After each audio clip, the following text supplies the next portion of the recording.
పదజాల వినియోగం చూద్దాం. కింది వాక్యాల్లో గీత గీసిన పదాలకు అర్థాలు తెలుసుకొని రాయండి. ఏంటిది? ఫస్ట్, వెంకట్రావుకు పెట్టే దండంలో పెత్తందాలకు పెట్టే దండంలో తేడా కనిపించింది. దండం అంటే నమస్కారం.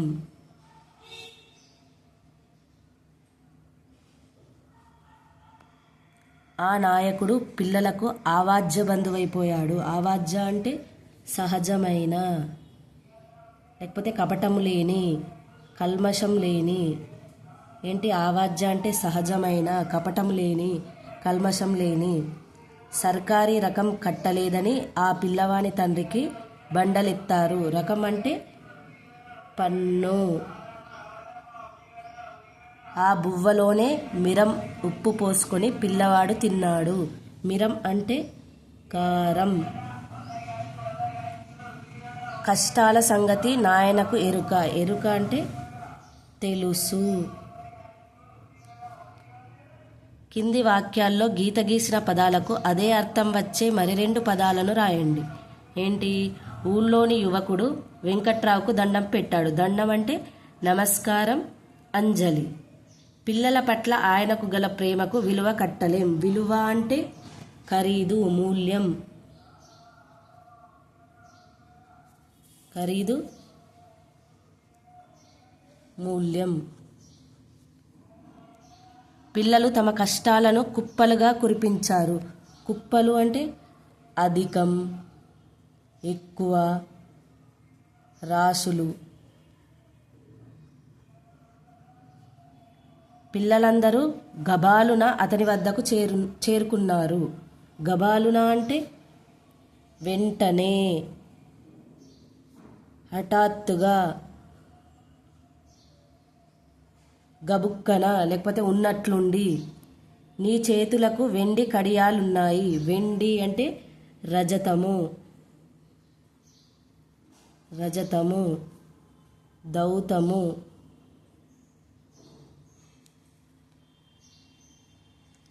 కింది వాక్యాల్లో గీత గీసిన పదాలకు పాఠం ఆధారంగా ప్రకృతి పదాలు రాయండి. ఏంటి? ఇక్కడ వికృతి పదాలు ఇచ్చారు, మనం ప్రకృతి పదం రాద్దాం. మొగం. ఏంటి? నాయకులు ఒకరి మొగం ఒకరు చూసుకున్నారు. మొగం అంటే ముఖం. ప్రకృతి పదం ఏంటి? ముఖం. అతడు పట్టలేని సంతసంతో పిల్లలను దగ్గరికి తీసుకున్నాడు. సంతసం అంటే సంతోషం. మనం ధైర్యంగా కష్టపడి పనిచేస్తే మన పిల్లలు సుఖంగా ఉంటారు. సుఖం, సుఖం. గారవం, గౌరవం. ఏంటి? మొగం అనే వికృతి పదానికి ప్రకృతి పదం ముఖం. సంతసం అంటే సంతోషం. సుఖం, సుఖం. గారవం, గౌరవం. గౌరవం, గౌరవం. ఏంటి? ఇక్కడ సమాస పదం ఇచ్చిండ్రు, విగ్రహవాక్యం ఇచ్చిండ్రు, సమాసం పేరు. రాజ్యకాంక్ష. రాజ్యకాంక్ష అంటే రాజ్యమునందు కాంక్ష. రాజ్యమునందు కాంక్ష. సమాసం. సమాసం పేరు వచ్చేసి సప్తమి తత్పురుష సమాసం.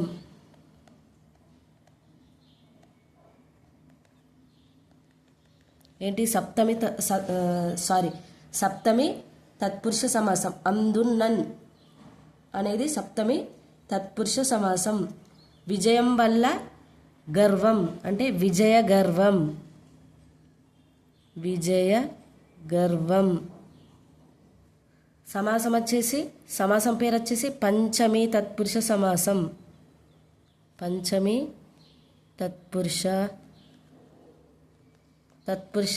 సమాసం. పంచమి తత్పురుష సమాసం అంటే వలనన్, కంటెన్, పట్టి. అష్టదిక్కులు.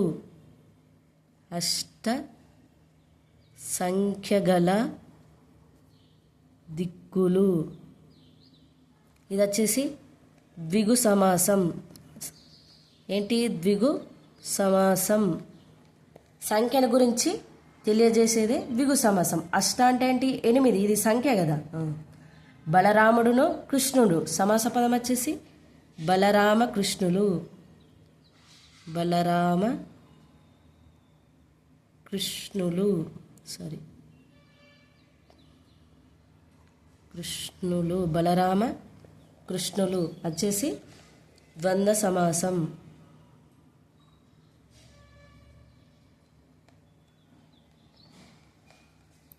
ప్రజల భాష ప్రజల యొక్క భాష షష్ఠీ తత్పురుష సమాసం. కిన్ కున్ యొక్క లోన్ లోపల అనేది షష్ఠీ తత్పురుష సమాసం. క్రమము కానిది అక్రమము.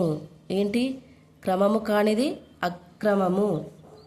ఇది నైన్ తత్పురుష సమాసం. నైన్ తత్పురుష సమాసం అంటే వ్యతిరేకార్థం.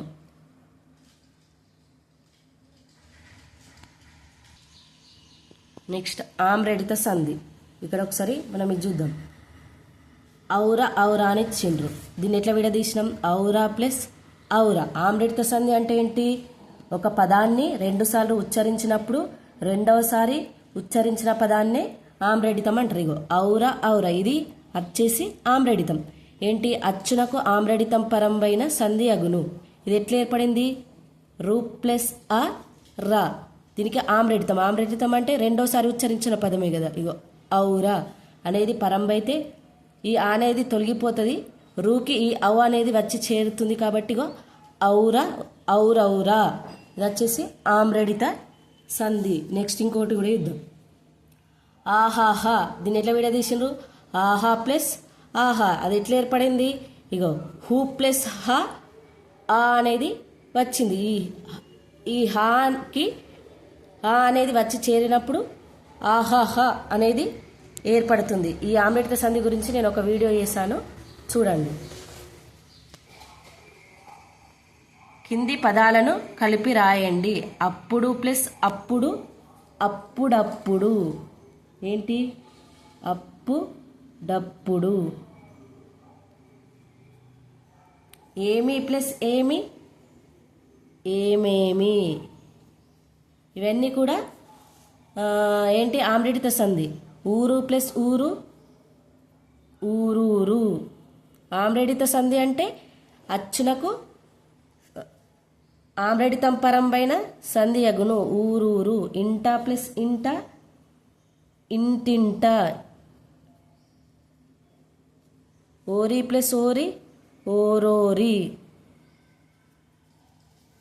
నెక్స్ట్ ద్విరుక్త టకార సంధి. పగలు ప్లస్ పగలు పట్ట పగలు. చివర ప్లస్ చివర చిట్ట చివర. అసలు ద్విరుక్త టకార సంధి అంటే ఏంటి? ద్వి అంటే ఏంటి? రెండు. రుక్త అంటే మళ్ళీ రావడం, పునరావృతం కావడం. ఏంటి? మళ్ళీ పునరావృతం కావడం.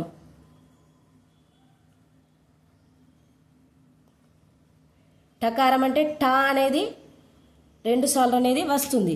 ఏంటి? ఇప్పుడు పగలు పగలు ఉంది, పట్ట పగలు. ఏంటి? ఈ పగలులో ఈ గలు అనేది తొలగిపోయి ఈ ప్లేస్లో టా అనేది వచ్చి చేరుతుంది. ఇదే ద్విరుక్త టకార సంధి. ఈ ద్విరుక్త టకార సంధి కూడా ఒక వీడియో చేశాను, మీరు చూడండి. నెక్స్ట్ నడుమ ప్లస్ నడుమ నట్ట నడుమ. అంతే. ఈ డు మా తొలగిపోయి ఈ ప్లేస్లో టా అనేది వచ్చి చేరుతుంది. నట్ట నడుమ. కొన ప్లస్ కొన కొట్ట కొన. కడ ప్లస్ కడ కట్ట కడ. కింది పదాలను కలిపి రాయండి, ఏం జరిగిందో చెప్పండి. బయలు ప్లస్ బయలు బట్ట బయలు.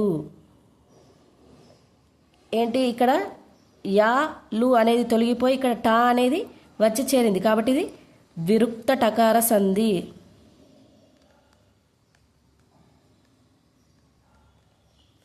అంతా ప్లస్ అంత అంతంత. ఇది ఆమ్రెడిత సంధి.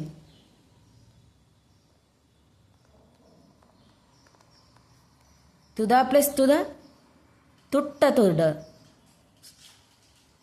తుదా ప్లస్ తుద తుట్ట తుద. ఇది ద్విరుక్త టకార సంధి. టా అనేది వచ్చి చేరింది.